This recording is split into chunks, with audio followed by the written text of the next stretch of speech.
अस्सलाम वालेकुम दोस्तों, welcome back to the next video. Yesterday हमने कुछ डिजीज़ स्टडी की थी रिस्पायरेटरी सिस्टम की।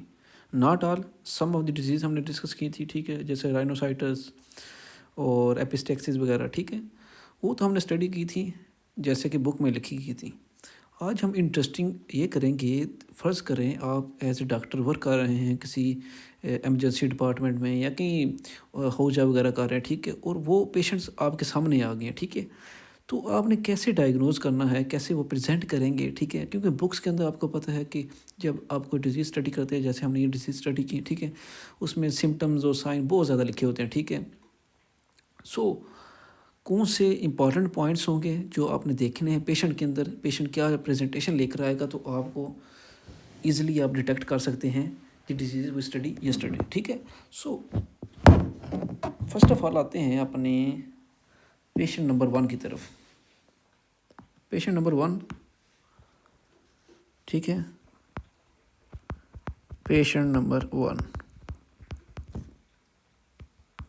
ठीक है। हमारा पेशेंट नंबर 1 किस बीमारी का पेशेंट है? वो है, उस पेशेंट को है राइनोसाइनोसाइटिस। राइनोसाइनोसाइटिस, ये तो हर बच्चे को पता होगा। यस्टरडे हमने स्टडी भी किया कि राइनोसाइनोसाइटिस क्या होता है कि ये सिंपली जो हमारे साइनसेस हैं उनकी इन्फ्लेमेशन है, और जो मैक्सिलरी साइनस है वो मोस्ट कॉमन उसमें होती है, ठीक है। और इसमें क्या होता है कि सम टाइम कि इसे अनट्रीटेड अगर है ये वाला एरिया, ठीक है, तो ये हमारा ऑर्बिटल एरिया, हमारा ब्रेन एरिया, इन दोनों को भी अपने मींस इन्फ्लेमेशन में इन्वॉल्व कर लेंगे, ठीक है। सो पेशेंट प्रेजेंट कैसे करेगा आपको, दैट्स इंपॉर्टेंट पॉइंट। पेशेंट आपके पास आएगा, बोलेगा डॉक्टर मुझे कल से जो मेरा चीक्स एरिया है, ये मेरे जो चीक्स हैं इन पर मुझे प्रेशर फील हो रहा है। क्या फील हो रहा है? प्रेशर ऑन माई चीक्स, दबाव महसूस हो रहा है मुझे, प्रेशर ऑन चीक्स महसूस हो रहा है, ठीक है, कल से।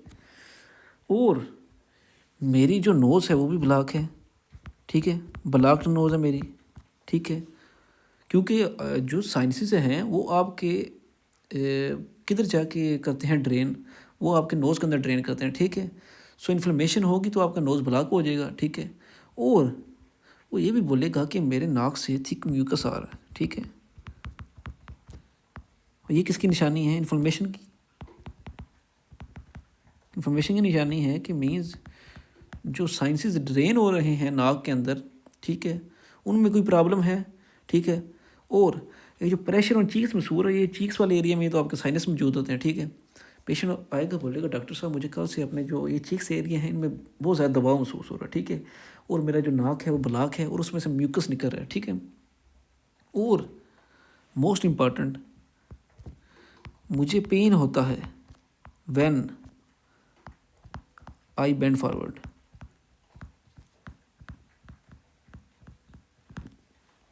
सिंपली ये चीज़ें प्रेजेंट करेगा आपका पेशेंट आपको, ठीक है, जो होगा राइनोसाइनोसाइटिस का, ठीक है। बोलते हैं मैं जब आगे जाता हूँ मुझे पेन महसूस होता है, ठीक है, मेरे चिक्स पे दबाव महसूस होता है, ठीक है, मेरे नोज़ ब्लॉक है, मुझे थिक म्यूकस है, ठीक है। आपके जहन में फ़ौरी क्या होना चाहिए कि पेशेंट अगर इन सिम्टम्स के आ रहा है लेके, तो आपने क्या जहन में लेकर आना है कि इसका जो साइनस ड्रेनेज है वो ब्लॉक है, ठीक है, ब्लॉक्ड है, ठीक है। और मोस्ट कॉमन कौन सा हमारा साइनस है? मैक्सिलरी साइनस, क्योंकि ये अगेंस्ट द ग्रेविटी ड्रेन करते हैं, इसमें मोस्ट कॉमन होता है, ठीक है। सो आपने डायग्नोसिस कैसे करनी है? जाहिर बात है सिम्टम्स आपको आ गए, ठीक है, और इस बीमारी में जो क्लिनिकल सिम्टम्स हैं मोर देन इनफ है। पेशेंट ये वाली चीज़ें लेकर आपके सामने आ जाएगा ना, ठीक है, तो सिंपली ये मोर देन इनफ है आपके लिए डायग्नोज करने के लिए, किसको? राइनोसाइटिस को, ठीक है। अगर वो डायग्नोसिस की बात करें, सिंपली जो क्लिनिकल सिम्टम्स हैं,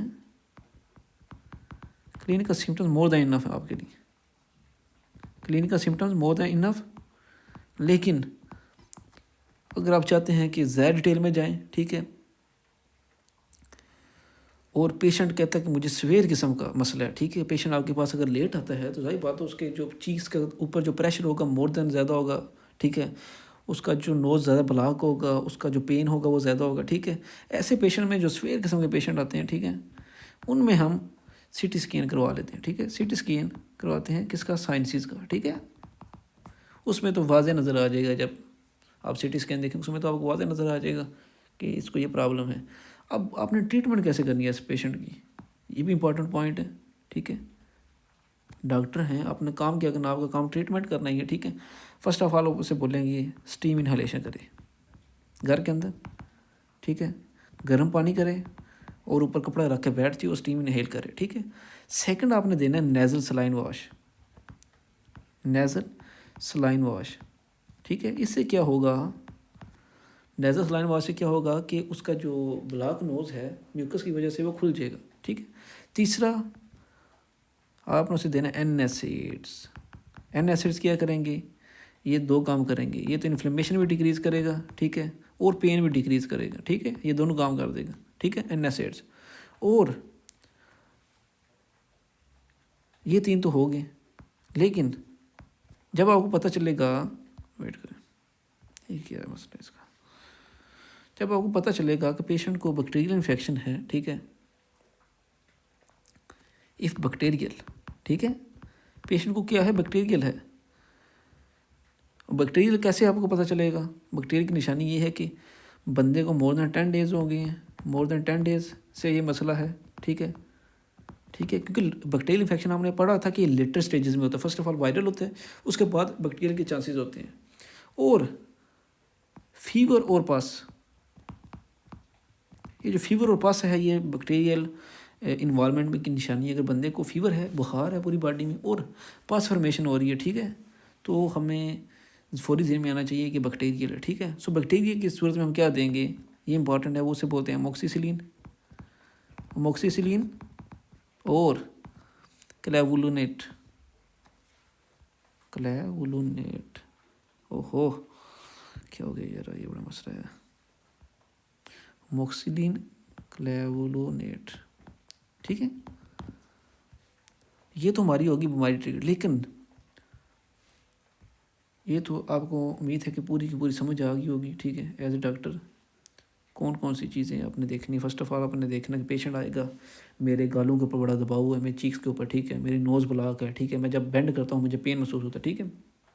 नॉर्मली इस पेशेंट इस स्टेजेस में आते हैं, ठीक है। तो आपने क्या करना है, सिंपली डायग्नोस सिम्टम्स का डायग्नोस करेंगे। अगर सीवियर पेशेंट है तो आप उसको सीटी स्कैन करवा सकते हैं, स्टीम इनहेलेशन करेंगे, ठीक है, नेज़ल सलाइन सोल्यूशन यूज़ करेंगे ताकि नाक सफाई हो जाए ठीक तरह से, ठीक है, जो ब्लॉकेज है वो खुल जाए, ठीक है। उसके बाद जो एन एसिड्स देंगे ताकि इन्फ्लेमेशन और पेन डिक्रीज़ हो। अगर बैक्टीरियल इन्फेक्शन है तो हम उससे एंटीबायोटिक देंगे, ठीक है। लेकिन रेड फ्लैग्स जो आपने याद रखने, ये इंपॉर्टेंट है। रेड फ्लैग्स क्या हैं कि कौन सा पेशेंट अगर आपके पास आए तो आप अगर बोलें बाकी ये बंदा तो सीरियस है, ये हमारा डंडा हो गया, तो ये हमारा हो गया फ्लैग, ठीक है। रेड फ्लैग्स कौन से, ये आपको बताने चाहिए। सो रेड फ्लैग जो आपने याद रखने हैं मोस्ट इंपॉर्टेंट, वो मैं कल भी बता चुका हूँ। आई स्वेलिंग, अगर बंदे को आई स्वेलिंग है, डबल विजन है, ठीक है, साथ उसके उसको स्वीयर हेड एक है, स्वीयर क्या है, हेड एक। सो अगर ये तीन चीज़ें बंदे के अंदर मौजूद हैं तो आपके जहन में फौरी आना चाहिए क्या, कि इस बंदे का क्या हो गया है, मसला बढ़ गया है, ठीक है। इस बंदे की जो ऑर्बिटल एरिया है आँख के अराउंड, ठीक है, और जो कॉर्नर साइनस है, corner sinus in the brain skull, इनकी इन्वॉल्वमेंट होगी, ठीक है, ये भी इन्वॉल्व होगी। सो इसको हमने एज ए एमरजेंसी लेना है, ठीक है, एज ए एमरजेंसी लेना है, ठीक है। इस पेशेंट को हम दाखिल कर लेंगे, ठीक है, इसकी डिटेल में हम नहीं जाएंगे। So that's all about the rhinosinusitis patient. ये तो हमने कर लिया ट्रीट। अब आते हैं सेकंड पेशेंट की तरफ, वो है पेशेंट विद एपिस्टैक्सिस।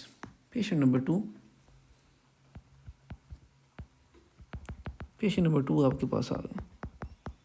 आप दोपहर 2 बजे बैठे थे हॉस्पिटल के अंदर, ठीक है, आपके पास पेशेंट आ गया, पेशेंट नंबर 2, और वो पेशेंट है एपिस्टैक्सिस का, मीन्स नोज ब्लीड, ठीक है। पेशेंट प्रेजेंट कैसे करेगा? डॉक्टर साहब, मेरे नाक से ब्लड आ रहा है, ब्लड फ्रॉम नोज, मेरे नाक से खून आ रहा है, ठीक है। अचानक ही सडनली मेरे नाक से खून आना शुरू हो गया, लेकिन but I am okay, no अभी मैं ठीक हूँ, ठीक है। अगर पेशेंट ये प्रेजेंट करता है मेरे नाक में से खून आया, ठीक है, अचानक ही, लेकिन वो रुक गया और अभी मैं ठीक हूँ, आपके जहन में फौरी ये आना चाहिए कि पेशेंट इसका कौन सा एरिया इन्वॉल्व है। नोज़ का इंटीरियर एरिया इन्वॉल्व है, ठीक है, ये इंटीरियर ब्लीडिंग होगी, ठीक है। और ये इन्वॉल्व किसको करती है? कीजल बैक प्लेक्सिस, कीसल बैक प्लेक्सस, ये कैपिलरीज का नेटवर्क जो इन्वॉल्व होगा, ठीक है। सो इस पेशेंट को तो ट्रीट करने की ज़रूरत ही नहीं है, ये बंदा तो ऑलरेडी आपके पास ठीक हो गया है। सेकंड पेशेंट आपके पास आ गया, patient number 1, patient number 2। Doctor साहब, मुझे ब्लीडिंग हो रही है सफ़ेद किस्म की, मेरे नाक में से अचानक खून सफ़ेद किस्म का निकलना शुरू हो गया, तो आपके जहन में फौरी आना चाहिए कि इसको क्या मसला है, पोस्टीरियर ब्लीडिंग हो इसकी हो रही है, सफ़ेद किस्म की ब्लीडिंग होगी पेशेंट के अंदर, तो क्या होगा? पोस्टीरियर ब्लीडिंग होगी। पोस्टीरियर ब्लीडिंग में क्या हमारी आर्टरी, कौन सी आर्टरी होती है? ये यस्टरडे हमने स्टडी किया था, स्फीनोपैलेटाइन आर्टरी, स्फीनोपैलेटाइन आर्टरी, इसकी इंजरी होगी इस पेशेंट के अंदर, ठीक है। डायग्नोसिस कैसे करेंगे? ब्लीडिंग होती है तो फर्स्ट ऑफ ऑल पहली डायग्नोसिस, ठीक है, डेंजरस लिख लेते हैं, ये डेंजरस है जो पीरियड से, ठीक है। डायग्नोसिस दोनों सूरतों में हम क्या करेंगे? डायरेक्ट एग्जाम करेंगे, लाइट लेंगे, direct exam with light, light के साथ डायरेक्ट एग्जाम करेंगे। अब इसका ट्रीटमेंट कैसे करना है ये भी इम्पॉर्टेंट है, असल काम तो ट्रीटमेंट है हमारा। ट्रीटमेंट कैसे करेंगे? ट्रीटमेंट आप ऐसे करेंगे,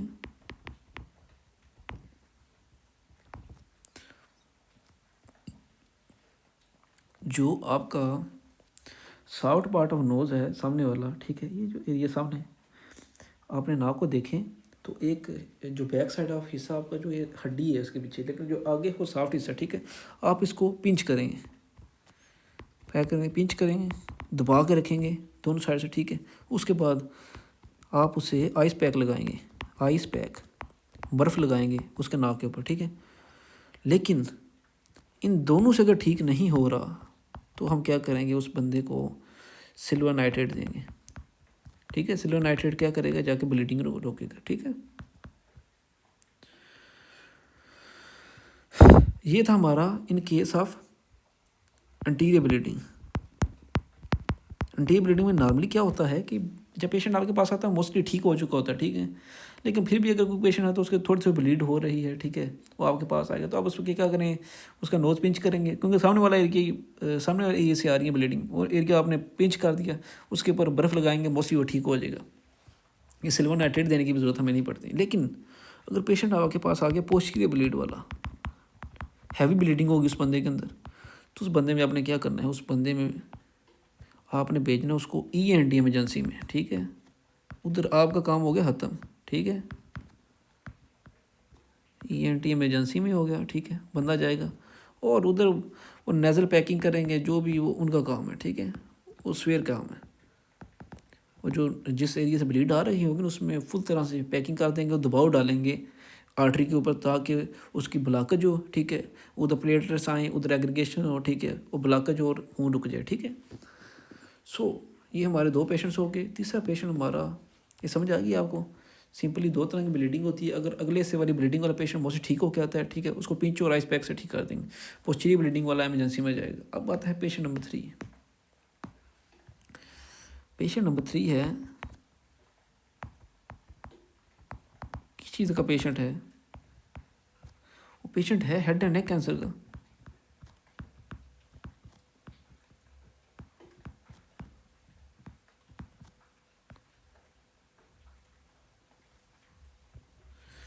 पेशेंट क्या है? हेड एंड नेक कैंसर का बंदा आपके पास आ गया।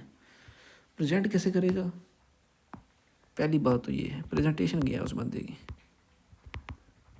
डॉक्टर साहब, मुझे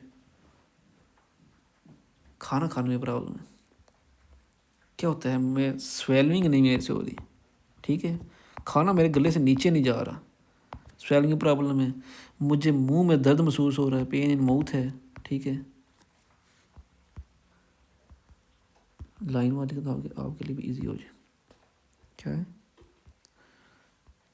स्वेलिंग प्रॉब्लम है, ठीक है। जब खाना खाता हूँ मुझे पेन महसूस होता है माउथ के अंदर, पेन इन माउथ है काफ़ी दिनों से, ठीक है। और थ्रोट में भी, यार थ्रोट में भी मुझे पेन महसूस हो रहा है, ठीक है। और एक परसिस्टेंट लंप है जो मुझे महसूस हो रहा है, मेरे गर्दन के पास एक लंप है, ठीक है। आपने फौरी पेशेंट से, आपके ज़हन में फौरी आ जाना चाहिए कि इस बंदे को हेड एंड नेक कैंसर हो सकता है, ठीक है। रिस्क फैक्टर्स क्या हैं, ये पेशेंट अगर आपके पास आएगा, ये स्मोकर भी होगा, इनमें से एक हो सकता है, ये स्मोकिंग होगी उसमें, ठीक है, या अल्कोहलिक होगा, ठीक है। अगर ये दोनों नहीं है तो वो बंदा ह्यूमन पेपिलोमा वायरस 16 से अफेक्टेड होगा या इबोला वायरस से, ठीक है। इन चारों में से एक रिस्क फैक्टर हो सकता है, ठीक है, इन चारों में से एक काज होगी, ठीक है। आपने डायग्नोसिस कैसे करनी है, मेन बात तो ये है। पेशेंट आपके पास आ गया, डॉक्टर साहब मेरे से गले से नीचे खाना नहीं जा रहा, मुझे पेन महसूस होता है गले में, मुंह में, ठीक है। तो आप फौरी ट्रीटमेंट तो नहीं स्टार्ट कर देंगे, फर्स्ट ऑफ आप डायग्नोसिस करेंगे। डायग्नोसिस कैसे करेंगे, आप बायोप्सी करवाएंगे उसकी, ठीक है। आप उसकी इमेजिंग कराएंगे, CT और MRI, इनमें दोनों में से ही करवा लेंगे, ठीक है। और ह्यूमन पेपिलोमा वायरस टेस्टिंग करवाएंगे लाजमी, ठीक है। इन तीनों में जब करवाएंगे आप उसमें जो बीमारी है वो ऑलरेडी डायग्नोज कर लेंगे, ठीक है। और इसका ट्रीटमेंट क्या होता है, ट्रीटमेंट क्या होगा, सिंपल सर्जरी होगी जरा, ठीक है। रेडियोथेरेपी होती है इसमें, ठीक है। सर्जरी हो गया, रेडियोथेरेपी हो गया, सर्जरी, रेडियोथेरेपी, ठीक है। उसके बाद कीमोथेरेपी। लेकिन ये चीज़ें हैं, ये स्टेज पे डिपेंड करती है, जो कीमोथेरेपी वगैरह है ये स्टेज डिपेंडेंट है, ठीक है। ये इनिशियल स्टेजेस में आप कीमोथेरेपी से कंट्रोल कर सकते हैं, लेकिन लेटर स्टेजेस में कीमोथेरेपी इतनी कोई नहीं होती, आप सिंपली कीमोथेरेपी देते हैं, लेकिन सर्जरी उसमें ऑप्शन होती है, ठीक है, सर्जरी इसमें करते हैं, ठीक है। There are about this patient. अब आते हैं नेजोफेरिंजियल कार्सिनोमा। पेशेंट में फ़ोन आ गया है, ये था हमारा हेड एंड नेक कैंसर वाला, ठीक है, हेड एंड नेक कैंसर वाला, ठीक है, ये आपने बात याद रखनी है। अब आता हमारे पास नेजोफेरिंजियल कार्सिनोमा वाला, पेशेंट नंबर 4, नेजोफेरिंजियल कार्सिनोमा।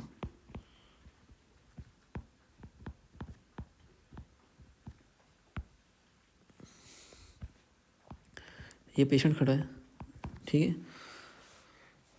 पहली बात, पेशेंट प्रेजेंट कैसे करेगा, डॉक्टर साहब मेरी नेजोफेरिंजियल, आपने याद रखना, नेजो मीन्स नोज और फेरिंजियल मीन फेरिंग्स, नोज और फेरिंग्स वाला एरिया आपका इन्वॉल्व है। डॉक्टर साहब मेरी नोज़ का एक हिस्सा जो एक साइड है हमेशा बंद ही रहती है, माई नोज ऑलवेज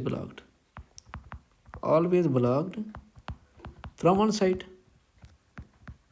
एक साइड में नोज़ की हमेशा ब्लॉक ही रहती है, और मुझे उधर से नोज़ ब्लीड्स भी होती हैं,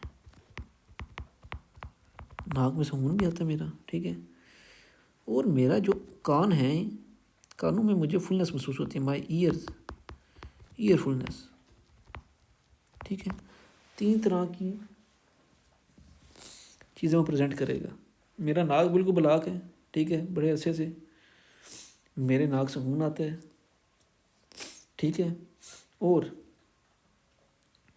मेरी कान बंद है, ठीक है, लॉन्ग टर्म से, ठीक है। तो आपके जहन में एज ए डॉक्टर क्या आएगा, EBV एसोसिएटेड ट्यूमर, आपके जहन में क्या आना चाहिए, EBV एसोसिएटेड ट्यूमर, जेर में तो आपके आ गया, ठीक है, अगर ये प्रेजेंटेशन आ गया तो, लेकिन आपने इसकी बेस पे तो नहीं कर सकते ना, आपने डायग्नोसिस तो अपनी करनी है ना, आप करेंगे डायग्नोसिस। पेशेंट को आप देंगे रिपोर्ट लिख के, अलग बंदे जाके पहले नंबर तो एंडोस्कोपी कराना, ठीक है। अगर एंडोस्कोपी में ट्यूमर लाजमी नज़र आ जाएगा, ठीक है, जब ट्यूमर नज़र आएगा तो ट्यूमर की हमने करवानी बायोप्सी, ठीक है, ताकि पता चले किस टाइप का और किस स्टेज में। उसके बाद हम करेंगे एमआरआई, ठीक है। एमआरआई मोर स्पेसिफिक होगा, ठीक है, आपको पूरा एरिया नज़र आएगा। एंडोस्कोपी में हमारा जो एरिया वीएन और लिमिटेड होता है, ठीक है। जब हमें पता चल जाएगा कि लाला को हमारा पेशेंट विद नेजोफेरेंजियल कार्सिनोमा है, ठीक है, तो हम उसको ट्रीट कैसे करेंगे। इसमें हम देंगे रेडियोथेरेपी, रेडियोथेरेपी देंगे। क्यों देंगे रेडियोथेरेपी, आपके जहन में सवाल है, रेडियोथेरेपी हम सर्जरी क्यों नहीं करेंगे। ये जो कैंसर है ईबीवी एसोसिएटेड ट्यूमर, ये रेडियो सेंसिटिव है, बहुत ज़्यादा, वेरी सेंसिटिव टू रेडियोथेरेपी। जब उसको आप रेडियोथेरेपी करेंगे फौरी ठीक हो जाएगा, ठीक है। अब आते हैं अपने पाँचवें पेशेंट की तरफ। पाँचवा पेशेंट हमारा छोटा बच्चा है, ठीक है। लैरिंगियल पैपिलोमाटोसिस, ठीक है। ये है क्या, ये छोटा बच्चा है, ये टांगें उसके, ये हाथ है, ये बच्चा है, ठीक है। ये मोस्टली चाइल्ड में होता है, ठीक है, मोस्टली चाइल्ड में होता है, ठीक है। पेशेंट प्रेजेंट कैसे करेगा, पहली बात हमारी ये है, फर्स्ट ऑफ ऑल, डॉक्टर साहब मेरा बच्चा कुछ अरसे से, कुछ दिनों से, ठीक है, उसको क्या मसला हो गया, उसकी जो आवाज़ है वो भारी हो गई है, ठीक है। उसकी नॉइज़ क्या है, उसकी जो आवाज़ है वो चेंज हो गई है, उसमें हार्शनेस आ गई है। और जब वो सांस लेता है तो क्या होता है, सांस लेते में उसे नॉइज़ी ब्रीथिंग है, बड़ी नॉइज़ी ब्रीथिंग कर रहा है आजकल वो, ठीक है। माँ के साथ ही होता है, माँ तो नोटिस करती है, ठीक है। ये दो प्रॉब्लम्स आ गई हैं आपके जहन में, तो फौरी आएगा लैरिंजियल पैपिलोमाटोसिस, क्योंकि लैरिंक्स वाला जो आप कह रही है इसके अंदर ही वोकल कॉर्ड मौजूद होते हैं, ठीक है। अगर वज़न उसकी जो एयर है उसकी आवाज़ वो वज़नी हो गई, ठीक है, उसकी जब सांस लेता है उसके अंदर प्रॉब्लम आ गई, ठीक है। आपके जहन में तो फौरी आना चाहिए कि ये बंदा, मुझे सस्पिशन है कि इससे ह्यूमन पैपिलोमा वायरस ने अटैक कर लिया, बिनाइन ह्यूमन पैपिलोमा वायरस 6 और 11, ठीक है। हमारा 16 क्या करता था, हमारा ऊपर वाला ये जो पहली डिजीज़ हमने पढ़ी रियानोसाइटिस, इसमें ह्यूमन पैपिलोमा वायरस 16 था, ठीक है, जो काज करता था, ठीक है। इधर आएगा, वेट करें, आई थिंक वो पिछले यस्टरडे हमने लिखा था, ठीक है, 6 और 11, ठीक है। ये क्या करवाते हैं, पैपिलोमाज, नाम के अंदर वायरस के ह्यूमन पैपिलोमा वायरस, पैपिलोमाज करवाएगा किसके ऊपर, वोकल कार्ड के ऊपर। ये आपने बात याद रखनी है, जो आपके वोकल कार्ड हैं, ठीक है, जिस तरह ये वाला है ना नेजोफेरेंजियल कार्सिनोमा, ये सिर्फ एक ही वायरस करता है मोस्टली, वो है ईबी वायरस, ठीक है। और अगर पेशेंट आपके पास आ गया वजनी बाज वाला, तो आपका वोकल कार्ड डैमेज, जो वोकल कार्ड सिर्फ आपका ये वायरस डैमेज करता है, ठीक है। ये आपने बात याद रखनी है। ह्यूमन पैपिलोमा वायरस जो 6 और 11 हैं, ठीक है, असल बंदे यही हैं जो आपके वोकल कार्ड को डैमेज करते हैं। आपके जहन में फौरी ये आना चाहिए, डायग्नोसिस मारेंगे आप तो फौरी टेस्ट करवाएंगे, आप चिट निकालेंगे, पेशेंट को बोलेंगे लेरिंगोस्कोपी करवा के आओ मेरे पास फौरी। जब लेरिंगोस्कोपी करवाएगा तो उसमें तो वो चीज़ नज़र आ जाएगी, ठीक है। फिर आएगा हमारा ट्रीटमेंट। ट्रीटमेंट हमारा क्या होगा, हम करवाएंगे सर्जिकल रिमूवल, ठीक है, सर्जिकल रिमूवल। इसमें रेडियोथेरेपी नहीं होगी, लेकिन इसमें मल्टीपल सर्जरीज होती हैं, मल्टीपल, क्योंकि जब एक दफ़ा आप उतारेंगे दोबारा हो जाएगा, फिर उतारेंगे, फिर इस वजह से हमें मल्टीपल सर्जरीज करनी पड़ेगी, ठीक है। अब आते हैं हमारा मोस्ट कॉमन पेशेंट, 6वें नंबर का पेशेंट, वो है डीप वेन थ्रोम्बोसिस वाला। डीप वेन थ्रोम्बोसिस ये मोस्टली एल्डर पेशेंट में आता है, ठीक है। ये मोस्टली पाकिस्तान में मोस्ट कॉमन है, बहुत ज़्यादा कॉमन है, ठीक है। पेशेंट प्रेजेंट कैसे करेगा, डॉक्टर साहब मेरे पाँव तो देखें, क्या हो गया, ये स्वोलन हो गए। आप देखेंगे उसके पाँव सूजे हुए होंगे, ठीक है, वाम होंगे, ठीक है, और पेनफुल होंगे। और अगर तो दोनों टांगें इन्वॉल्व हैं तो फिर तो आपके लिए मसला बन जाएगा डायग्नोज करने के लिए, ठीक है। फिर तो हार्ट का मसला भी हो सकता है कि दोनों टांगें मसला है, फिर आपको ज़ाहिर डायग्नोसिस में ज़्यादा डिफ़िकल्टी महसूस आएगी ओनली बेस ऑफ सिम्टम्स। लेकिन अगर पेशेंट बोलता है कि मेरी एक ही टांग डैमेज है, किस कलर में लिखूँ, वन लेग, अगर एक लात इन्वॉल्व है तो आपके जहन में तो फौरी आना चाहिए डी वेन थ्रोम्बोसिस। हो ना हो इस बंदे को डी वेन थ्रोम्बोसिस, तो आप क्या करेंगे, रिस्क फैक्टर्स आप चेक करेंगे, उस पेशेंट को पूछेंगे रिस्क फैक्टर्स क्या है आपका। शी विर्चुअस ट्राइएट आपने पढ़ी है यस्टरडे, ठीक है। आप अप्लाई करेंगे इधर विर्चुअस ट्राइएट, ठीक है। पेशेंट जी आपने कोई लंबा सफ़र तो नहीं किया कुछ दिन पहले, ठीक है। स्टेसिस आपने कोई फ्लाइट तो नहीं ली, आपने कोई यूरोप शोरोप से सफ़र तो नहीं करके आए, फ़्लाइट वगैरह तो नहीं ली, ठीक है। नंबर वन आप ये पूछेंगे। या पूछेंगे लॉन्ग टर्म से आप बेड रेस्ट तो नहीं कर रहे, ठीक है। आपको कोई पाँव का सर्जरी वगैरह हुई थी या कोई इशू था जिसकी वजह से आपने लॉन्ग टर्म बेड रेस्ट किया, ठीक है, ठीक है। पहला तो इनमें से हो सकते हैं, ठीक है। या पेशेंट बोलेगा हाइपर कोएगुलेटेड स्टेट, ये भी हो सकते हैं, इनमें से भी एक हो सकते हैं, ठीक है। और ये वुमेंस के अंदर मोस्ट कॉमन होगा। आप देखेंगे या तो वुमेन प्रेग्नेंट होगी, प्रेगनेंसी में होगी, ठीक है, सोलन लेकर आएगी, या ऐसी लड़कियां जो ओरल कॉन्ट्रासेप्टिव पिल्स लेती होंगी, ठीक है, वो आपके पास आएंगी, ठीक है। तीसरा एंडोथेलियल इंजरी, एंडोथेलियल इंजरी इसका क्या मतलब है कि ट्रोमा हो गया, ठीक है।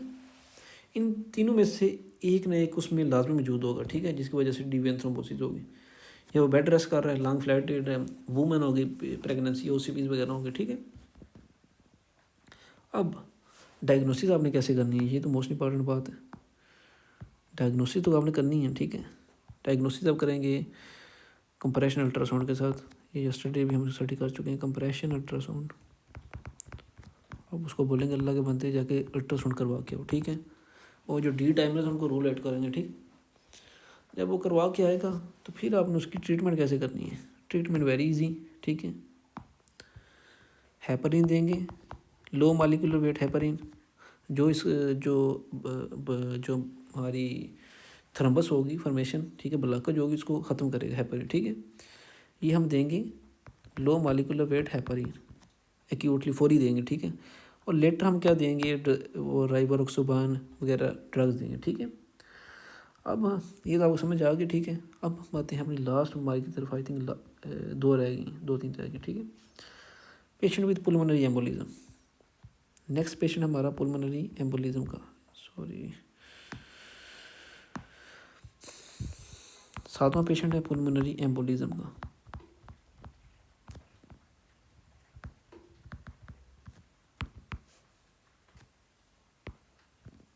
पहले नंबर प्रेजेंटेशन कैसी होगी पेशेंट की। डॉक्टर साहब मुझे अचानक सडन ब्रीथलेसनेस होना शुरू हो गई, डिफ़िकल्टी है मुझे सांस लेने में, ठीक है। शॉर्टेज ब्रीथ होगी मुझे शार्प पेन हो रहा है, ठीक है, बड़ा सा तेज़ पेन हो रहा है, ठीक है, किधर, छाती के अंदर। और मेरा जो हार्ट रेट वो वेरी इंक्रीज़ हो गया। ये पेशेंट आपके सामने प्रेजेंट करेगा तो आपने, ये तो आपको पता चल गया कि इस बंदे का वीक तो मिसमैच हो गया, ठीक है। दो चीज़ें आपके जहन में फौरी आएंगी, या तो इस बंदे का जो क्लाट है वो ट्रैवल करके आ गया डी वेव थ्रोम्बोसिस से किधर, लंग्स के अंदर, ठीक है। पहली जहन में तो आपकी चीज़ें आनी चाहिए, ठीक है, जिसकी वजह से पेन हो रहा है, ब्रीथलेसनेस हो रही है, ठीक है। सेकंड, आपकी परफ्यूम में प्रॉब्लम है, ठीक है, परफ्यूम प्रॉब्लम, ठीक है। आपकी जो आर्टरी है वो ब्लॉक होगी, ठीक है, जो कर रही थी परफ्यूज, ठीक है, वी वैक्यूम मिसमैच हो जाएगा, वी वैक्यूम मिसमैच क्योंकि वो आपका ब्लॉक हो गया, ठीक है। लेकिन अब डायग्नोसिस कैसे करनी है, आप कभी भी सिम्टम्स के ऊपर इतना डिपेंडेंट नहीं देंगे, टेस्ट ज़रूरी है, ठीक है। फर्स्ट ऑफ ऑल आप करवाएंगे सीटी एंजियोग्राफी, सीटी पुल्मोनरी एंजियोग्राफी करवाएंगे, देखेंगे कहीं पुल्मोनरी एम्बोलिज्म तो नहीं हो गया, जो हमारी डीप वेन थ्रोम्बोसिस से इन्फीरियर वेना कावा से लंग्स हार्ट में आया, ठीक है, लेफ्ट हार्ट में, लेफ्ट हार्ट से मे भी लंग्स में चला गया, ठीक है, पुल्मोनरी आर्टरीज के थ्रू, ठीक है। या इसमें आपकी डायग्नोसिस हो जाएगी। उसके बाद आप ईसीजी भी देखेंगे, ईसीजी करेंगे तो उसमें क्या होगा, साइनस टैकीकार्डिया होगा, ये मैं आपको यस्टरडे बताया था, यस्टरडे टैकीकार्डिया होगा। और वो एक S1Q 3T3 याद तो नहीं देगा, लेकिन ये उसमें आपको नज़र आएगा ईसीजी के अंदर।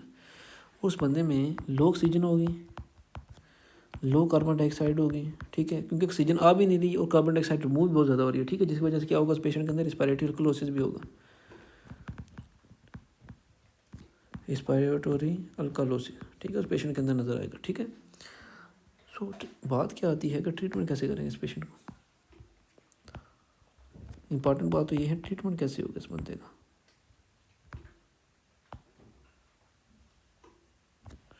ट्रीटमेंट फर्स्ट ऑफ ऑल आपने कैसे करना है, उस बंदे को देंगे ऑक्सीजन,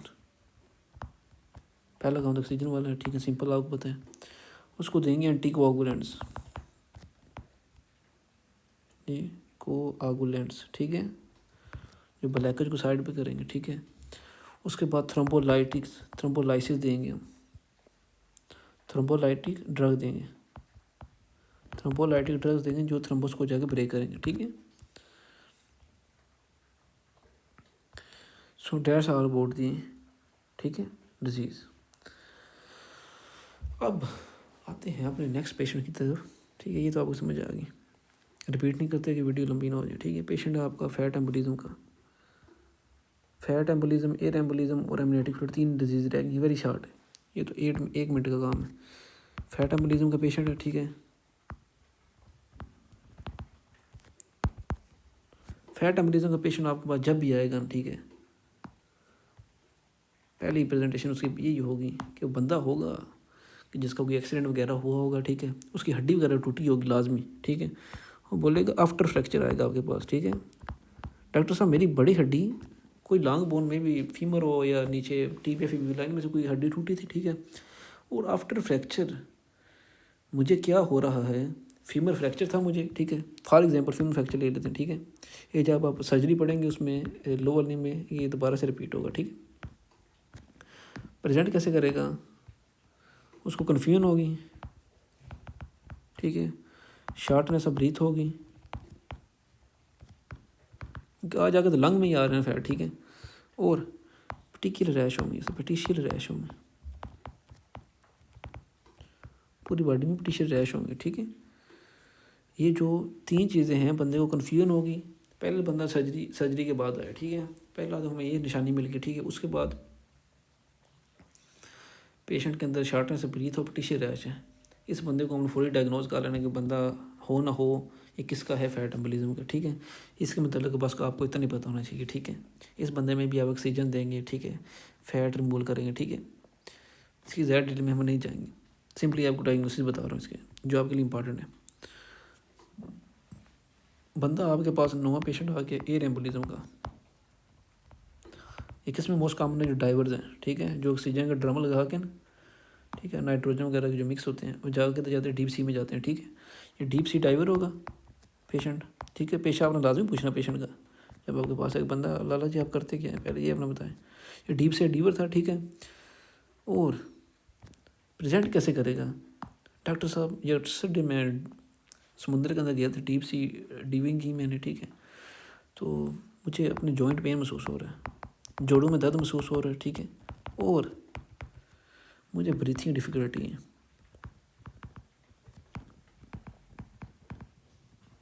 जब आप उसका पेशा पूछेंगे आपको दूसरी बात ही पता चल जाएगा इस बंदे को एयर एम्बोलिज्म है, ठीक है।